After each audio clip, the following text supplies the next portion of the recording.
actor po na nakabunot po sa pangalan ko ay si Sir Glock. At yung kanta na napili niya para sa akin ay Could Have Been by Tiffany. Naiyak ako nung rehearsal kasi parang nirelate niya sa story ko. Ako, PR lang. Hey! PR. Dali, kami. PR lang. PR lang. You can't hide your emotions all the time, Suza. Hindi naman po talaga ako nagtanim ng galit sa father.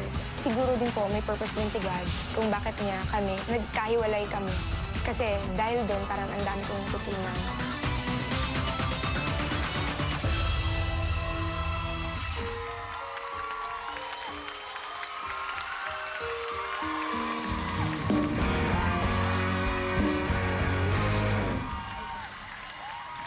Flowers you gave me are just about to die.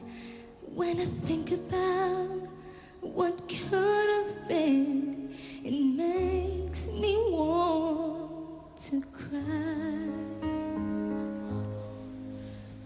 The sweet words you whispered didn't mean a thing.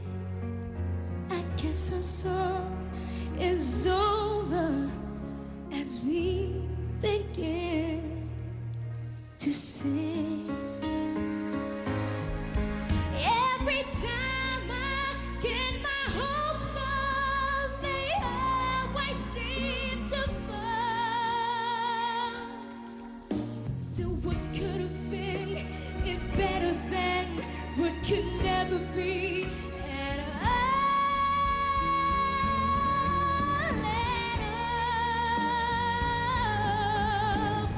could have been so beautiful, could have been so bright, could have been my lover every day of my life, could have been so beautiful, could have been so right.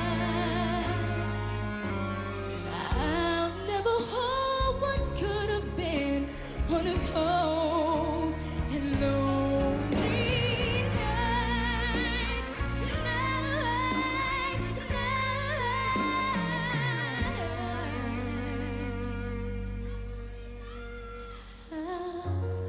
Can you hold what could have been on a cold and lonely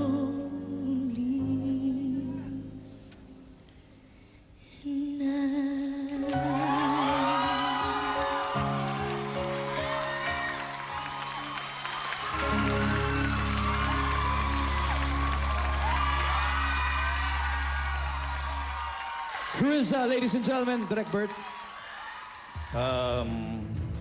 Nabalitaan ko na parang masyado kang naapektuhan nung nangyaring drama sa buhay ni Lovely, no? Kasi nasa similar situation ka din, meron kang issues sa tatay or something. And so, parang sinabi ko, pag ang isang singer talagang magaling kumanta, hindi lang hinahanap ko yung husay kumantay. Kailangan ma-move mo ko maramdaman ko na may pinanggagalingan yung kapareho niyan, yung kinanta mo, Could Have Been, di ba? Parang aspirational, parang may hinahanap ka. So, nailabas mo yon. Nailabas mo yon. Nakita ko ngayon yun. In spite of, ilan taon ka na? 16. So, 16, meron ka ng nararamdamang pain, di ba? So, sinabi nga din ni Sherry, na yung mga tension, yung mga pain na ganyan, dapat magamit ninyo in a positive way sa performance. Parang nagawa mo ngayon. And so nakita ko na yung both sides mo. Last week, masaya ka Di ba? Nag-super bass ka, di ba? So, sorry nga lang, napunta ka sa bottom 2. Pero nandito ka pa rin ngayon. So, But so far, sa ganda ng boses, Bert, siya palang so far para sa akin. magaling siya talaga kumanta. Dito ng ganda ng boses. And I'm sure having a mentor like Aiza, hindi ka niya alagaan kung hindi niya pinaniniwalaan ang boses mo. Yun nga lang, tama nga, Bert. Sometimes we tend to have a lot of them with a habit of using their hands too much na hindi natin nakikita kung saan nanggagaling yung movement ng kamay. Minsan, teka lang, isipin natin, let the heart move you. But sa ganda ng boses, tumayo talaga yung balahibo ko. Ako naman, kukontra ako ha, kay Bert. Ako naman, hindi ako naman na-move sa pagkanta mo ngayon. Parang ang feeling ko panay drama. Pero confident pa rin ako kasi ang ganda ng boses mo eh. So miski walang drama, tingin ko makakalusot ka pa rin. Kasi miski anong kantahin mo, ang linis-linis ka kumanta.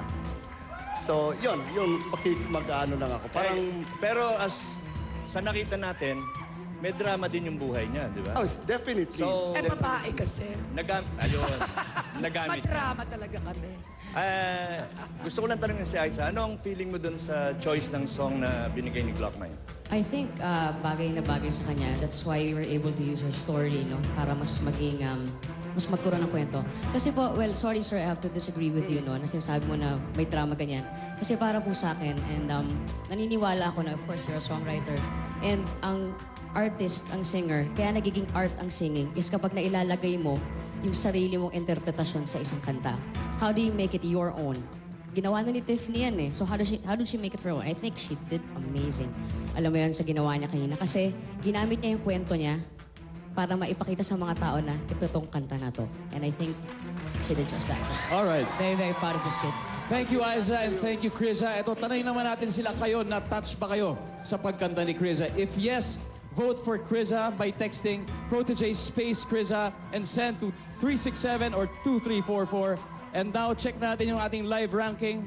Nangunguna sa ating unofficial ranking si Nomer, followed by Criza.